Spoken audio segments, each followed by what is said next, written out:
Welcome to Legion Builds, where I guide you on how to bring fictional characters into Dungeons & Dragons. This video and all my content is made possible by my Patreon supporters, and it's dedicated to every one of you who subscribes to my channel. Thank you all so much. You guys mean everything to me. Today we're bringing to life the Red Death. From the movie Osmosis Jones, it's Thrax. Thrax is a virus serial killer who, once his infection is established, quickly works to kill his victim before escaping to affect another. Thrax has the horrifying ability of cellular disintegration. By simply scratching a cell, the cell begins to heat rapidly and intensely. Within a matter of a second, the cell is destroyed from the blazing heat. With this ability, Thrax begins to raise the temperature of his infected hosts till their body can no longer take it. Thrax also has amazing combat ability, reflexes, strength, and can even glide. With all this, Thrax is pure evil and relentless. For today's build, we'll be using the Player's Handbook and Fizban's Treasury of the Dragons. We're using standard point array, and we are not multi-classing. We'll start things off with Con at 15. Your survivability as a virus is terrifying. Thankfully, your selfishness makes your infection rate incredibly slow. Dex flies in with 14. Your speed and agility are second to none, and taking you on in hand-to-hand combat is downright dumb. Wisdom comes in at 13. You have some poor impulse control issues, but your understanding of the body is what makes you dangerous. Charisma will be 12. You are terrifying, and everyone knows this and does whatever you say. Intelligence will be low with a 10, and we're dumping strength. Neither are important for this build.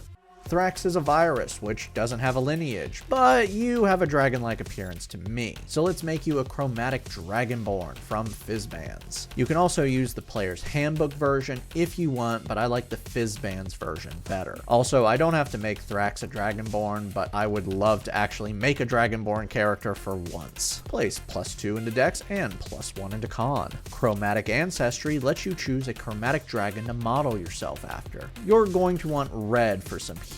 Breath Weapon lets you breathe a 13-foot line of fire, forcing a dex save on everyone within the line. If they fail, they take 1d10 fire damage. You can use this a number of times equal to your proficiency bonus between long rests, and you can replace one of your attacks with this. The DC for this is based on your Con modifier. Draconic Resistance makes you resistant to fire damage. To end this lineage out, you can speak Common and one other language of your choice. For background, let's actually take one that's established, Criminal, and gain the proficiency in one gaming set and Thieves tools. Let's change the skills to Intimidation and Persuasion, as you don't care to deceive. You just tell everyone you're a sadistic killer. Level 1 monks start off with 2 skills, Grab Acrobatics and Stealth. You have proficiencies in simple melee weapons and short swords, along with the strength and dex saving throw. You also have a proficiency in either an artisan tool or a musical instrument of your choice. Unarmored Defense makes you harder to hit. When not wearing armor, your AC is 10 plus dex plus wisdom. You have the dark coat villain look going on. Who cares about body armor? Martial Arts improves your unarmed strikes when you're not wearing armor. Your unarmed strikes can now be dex based. Use martial arts dice for damage, and you can make an unarmed strike with a bonus action after taking the attack action. Your martial arts dice starts off at a D4 but will be upgraded over this build.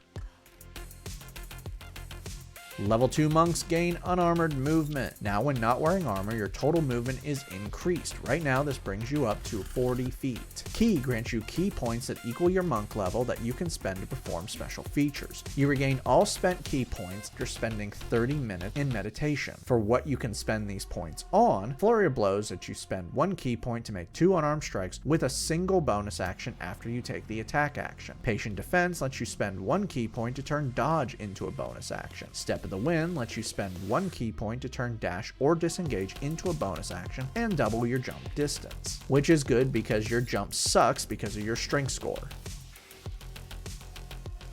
Level 3 monks now have their subclass. Time to bring the heat with Ascendant Dragon from Fizban's. Draconic Discipline grants you several features. Draconic Presence lets you re-roll a failed Intimidation or Persuasion check as a reaction, once per long rest. Draconic Strike turns your unarmed strike damage from bludgeoning to fire. Tongue of the Dragon gives you Draconic as a language or another if you already have it. Breath of the Dragon gives you a weaker breath weapon. For now, when you make an attack, you can replace one of your attacks with a breath weapon attack, creating a 20-foot cone or a 30-foot line. Everything within the cone or line must make a dex save or take 2 martial arts dice and damage. The DC for this is based on your wisdom, which will never be as good as your con for your normal breath weapon. You can use your Breath of the Dragon a number of times equal to your proficiency bonus between long rests. And even if you run out of uses of it, you can then spend 2 key points to keep using it. Deflect Missile lets you reduce damage you take from projectiles from ranged attacks with a reaction by 1d10 plus monk level plus your dex modifier. If you reduce the damage to 0 and have an open hand, you can spend 1 key point to catch the projectile and throw it at someone as an attack. Key Fueled Attack allows you to make an unarmed strike with a bonus action after spending 1 or more key points as an action.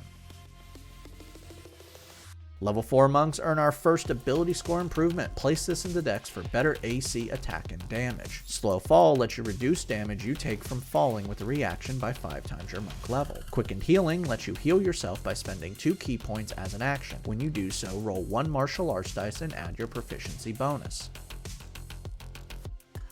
Level 5 monks receive extra attack. You can now attack twice with a single attack action. Stunning Strike allows you to stun enemies you hit. When you hit an enemy, you can spend 1 key point to force a con save. If they fail, they are stunned until the end of your next turn. Focused Aim lets you turn a miss into a hit. When you miss, you can spend up to 3 key points to add +2 to the roll per point spent. Finally, your martial arts dice are now a d6. Your character level 5 now, your Dragon Breath weapon now does 2d10 damage on a failure. Also, you get Chromatic Warding. As an action, you can make yourself immune to fire damage for 1 minute. You can do this once per long rest. You also have your proficiency bonus bumped up to +3. Level 6 monks gain Key Empowered Strikes. Your unarmed strikes are now magical and are on fire. Wings Unfurled grants you a temporary flying speed when you use Step of the Wind. You can use this feature a number of times equal to your proficiency bonus between long rests, and your flying speed is equal to your walking speed. Speaking of which, your unarmored movement is now 45 feet. Level 7 monks now have Evasion. When you pass a dex save, you take no damage and half damage on a failure. Stillness of Mind lets you use your action to end one effect on yourself that is causing you to be charmed or frightened. Level 8 monks earn another ability score improvement, Let's Make You Scarier, and bump up Charisma. Level 9 monks receive a big upgrade to their unarmored movement. You can now run up vertical surfaces and across liquids, but this doesn't give you the ability to stick to the surfaces. So if you stop on a wall or on liquids, you fall. Your character level 9 now, time for another proficiency bonus boost, bringing you up to +4. Level 10 monks gain Purity of Body. You are now immune to disease and poison, which makes sense since you are a deadly virus. Your unarmored movement is now 50 feet.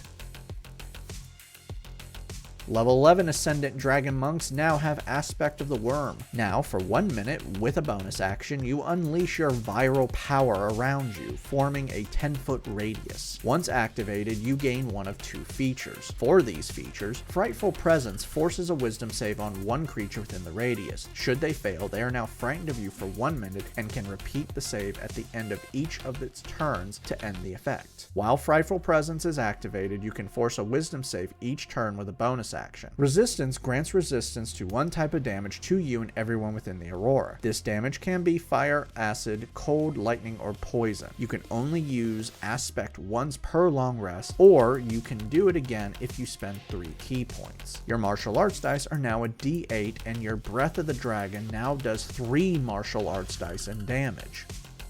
Your character level 11, your breath weapon now does 3d10 fire damage. Level 12 monks earn another ability score improvement, Let's Cap Off Dex. Level 12 monks receive Tongue of Sun and Moon, one of the monk abilities I just don't get. You can now understand and be understood in any spoken language. Why? How does this make sense? You've hit character level 13, your proficiency bonus is now +5. Level 14 monks gain Diamond Soul. You're now proficient in all saving throws and can spend 1 key point to reroll a failed save. Your unarmored movement is now 55 feet. Level 15 monks now have Timeless Body. Your aging is slowed down, though you can still die of old age and you no longer need to eat or drink. This shouldn't bother me, but it does. How does this make sense? I get the old age thing, but why do you not need to eat or drink? Level 16 monks earn another ability score improvement, Bump Up Con. Level 17 Ascendant Dragon monks receive their final subclass feature, Ascendant Aspect. You now have Blind Sight out to 10 feet, and then your Aspect of the Worm and Breath of the Dragon are upgraded. Now when you activate Aspect, you unleash a wave of heat, forcing a dex save on everyone in the Aurora, and dealing 3d10 fire damage if they fail. When you use your Breath, you can spend 1 key point to supercharge it. The cone becomes 60 feet, or the line becomes 90 feet. It will also do 4 martial arts dice in damage. Oh yeah, your martial arts dice are now maxed out at a d10. Your character level 17, your breath weapon now does 4d10 fire damage, and your proficiency bonus is maxed out at a +6.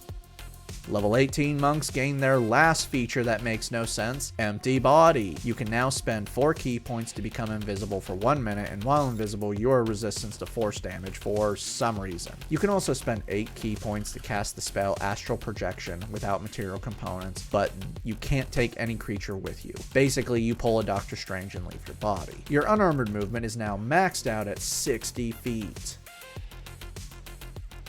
Level 19 monks earn our final ability score improvement, Place This into Con for better health and breath weapon DC.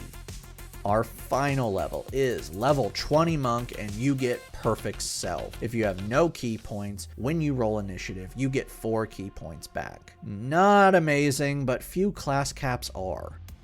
Now that we've hit level 20, let's recap. Your stats are Strength 8, Dex 20, Con 20, Intelligence 10, Wisdom 13, Charisma 14.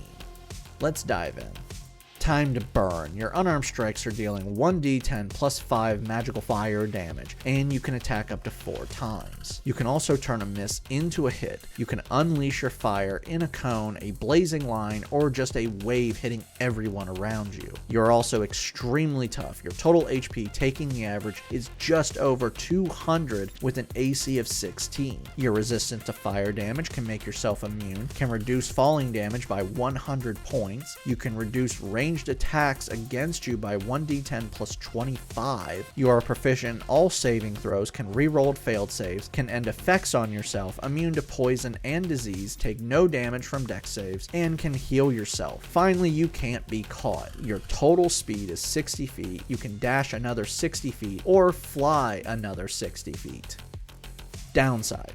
Well, firstly, you have 2 different breath weapons that have 2 different DCs. This will not be much of a problem, but it will be annoying to make sure you know which is which, because one sucks compared to the other. Your soft stats are not great and your strength is trash, but you are adding your proficiency bonus to all those saves, and you can reroll failed saves. All this can be made better by just having better stats. Even just 10 in strength will be better. The only problem with this build is you are geared towards fire damage and resistance, which can go out the window if you face something that also likes fire, unleash the heat, and become the greatest killer of all time. And watch out for that detective and his partner. They could ruin everything. Thank you for joining me today. Make sure to like and subscribe to not miss a single new build each week on YouTube and Spotify. Make sure to check out my Patreon, where you can help decide next week's new character.